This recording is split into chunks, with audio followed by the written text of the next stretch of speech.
على رسوله الكريم محمد وعلى آله وأصحابه أجمعين. أعوذ بالله من الشيطان الرجيم. بسم الله الرحمن الرحيم. فعقروا الناقة وعتوا عن أمر ربهم. ان لوگوں نے اونٹنی کی کونچیں کاٹ دی اور اپنے پروردگار کی نافرمانی کی.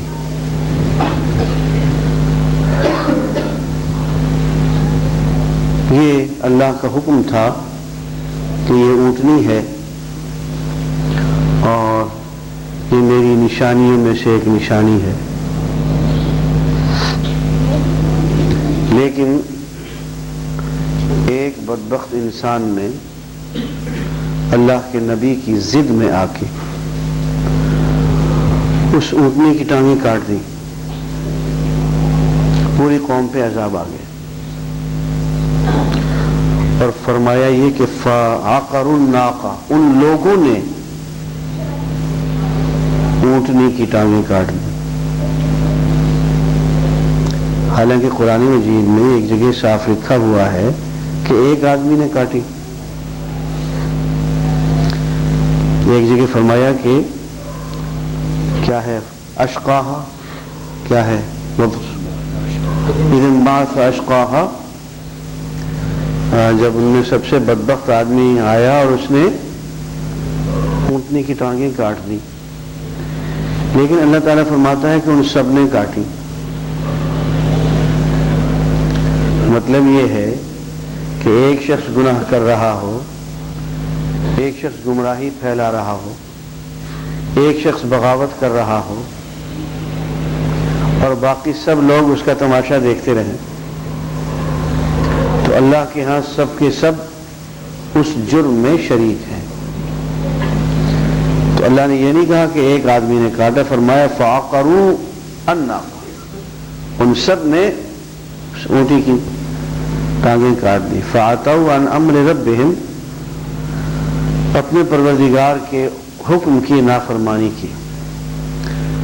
فدمدم علیہم ربهم بذنبهم، اللہ نے ان کے گناہ کی وجہ سے ان کو ہلاک کر دیا.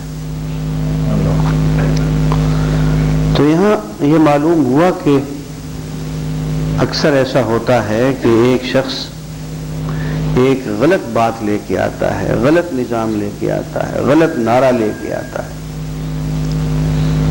اور لوگ اس کا ہاتھ نہیں پکڑتے. لوگ حق بات کہنے میں گھبراتے ہیں تو وہ اس غلط بات میں اللہ کے ہاں شریک ہو جاتے ہیں. ایک اور بات سورہ اعراف میں کہی گئی.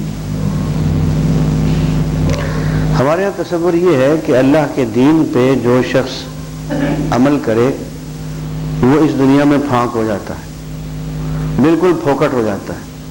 اس کے کپڑے پھٹے پرانے ہوتے ہیں.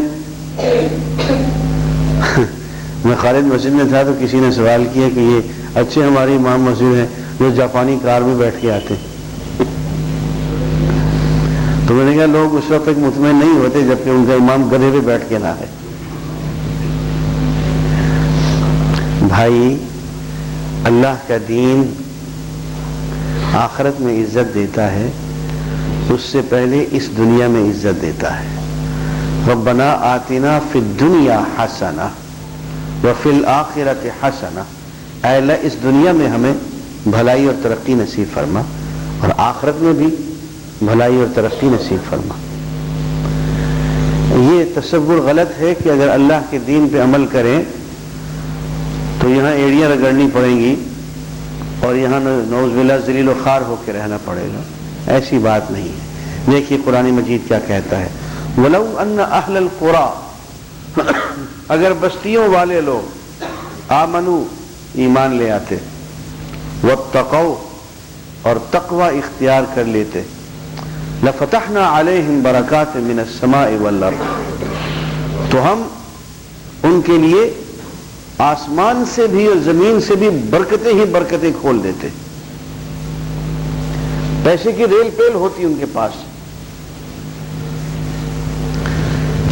ایک بات یہ ذرا ذہن میں رکھیں کہ یہ اللہ کا دین جو ہے اس دنیا میں بھی ترقی عطا فرماتا ہے، اور اس دنیا کی اصل کامیابی جو ہے، ہمارے اس دنیا کے مسائل کا جو صحیح حل اور واحد حل جو ہے وہ اللہ کے دین میں ہے اور کہیں نہیں۔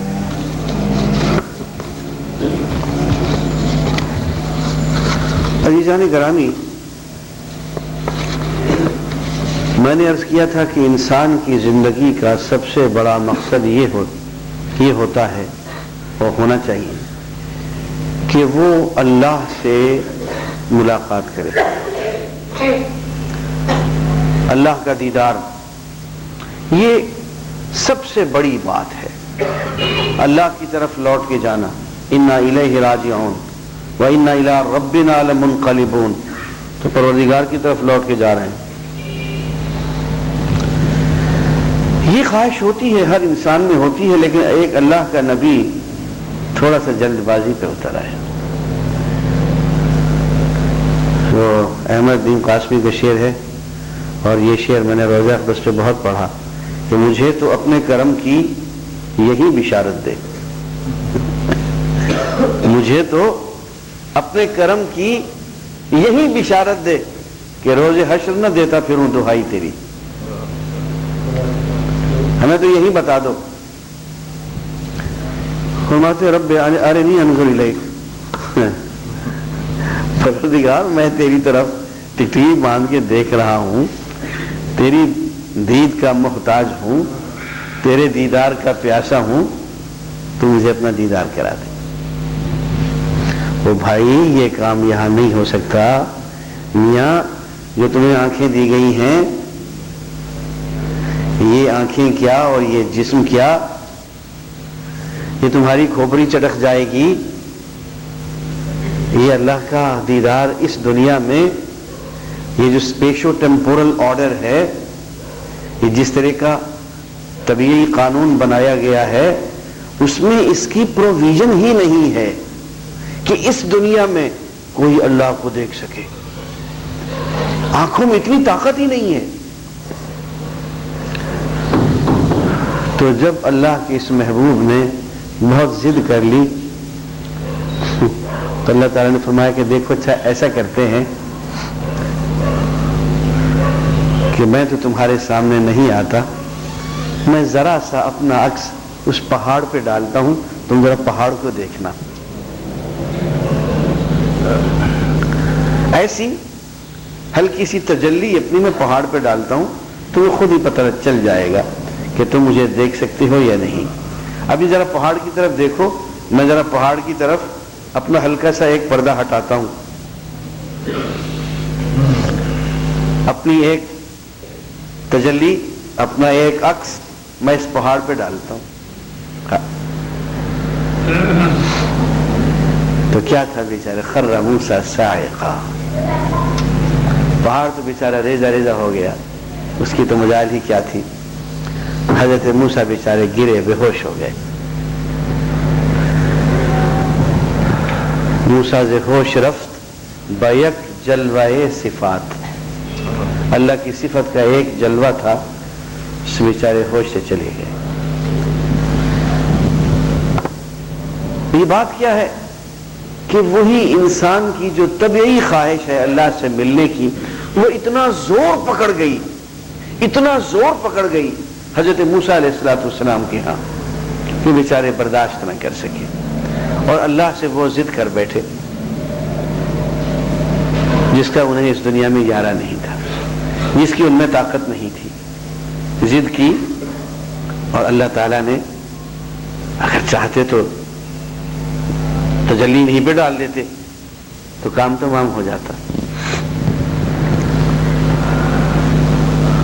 عزیزان گرامی، اس سے معلوم ہوا کہ انسان کی طبعی خواہش جو ہے، فطری خواہش جو ہے، وہ اللہ سے ملنا ہے، مگر اس دنیا میں وہ بہت جزوی طور پہ ہوتی ہے۔ کبھی ذکر کرتے کرتے اس کی رحمت کا ورود ہوتا ہے، آدمی آپے سے باہر ہو جاتا ہے، رو رو کے ہلکان ہو جاتا ہے، یہ اس کی رحمت کا ہلکا سا ورود ہوتا ہے۔ لیکن جب وہ خود سامنے آئے گا تو کیا ہوگا؟ پہلی بات تو یہ ہے، وہ جگر مراد آبادی کہتا ہے نا، تمہیں بتائیں یہ ہم روز حشر کیا ہوگا، ہم اس کو دیکھتے ہوں گے، وہ ہم کو دیکھتا ہوگا۔ تو عزیزان گرامی، اس میں وہ جو اسپیشو ٹیمپورل آرڈر بنا دے گا، جو فزیکل لاز بنا دے گا، جو پوری دنیا کا قانون بنا دے گا، نظام فطرت بنا دے گا، وہ اتنا مختلف ہوگا، ہمارے جسم اور اس کی طاقت اتنی مختلف ہوگی کہ ہم اللہ تعالیٰ کو دیکھنے کے قابل ہوں گے۔ صحابہ نے عرض کی یا رسول اللہ، اتنے سارے لوگ عرب ہا عرب پوری دنیا کے اندر، یہ کیسے بیک وقت اللہ کو دیکھ لیں گے؟ حضور کے قربان جائیں، فرماتے ہیں چاند کو دیکھتے ہو تو کیا رش ہو جاتا ہے، بھیڑ ہو جاتی ہے؟ اور میں اپنی اپنی جگہ پہ سب بیٹھے چاند کو دیکھ لیتے ہو نا، کیا مثال دی؟ چاند کو دیکھتے ہو تو کیا ہجوم کرتے ہو ایک دوسرے پہ؟ اپنی اپنی جگہ پہ بیٹھے ہوئے چاند سب کو نظر آ رہا ہے۔ ایسے ہی اللہ تعالیٰ کا دیدار بھی سب کو ہوگا، اور کسی کو کہیں ہجوم کرنے کی ضرورت نہیں ہوگی، کوئی رش نہیں ہوگا، کوئی سڑکوں پہ بلاکیڈ نہیں ہوگا۔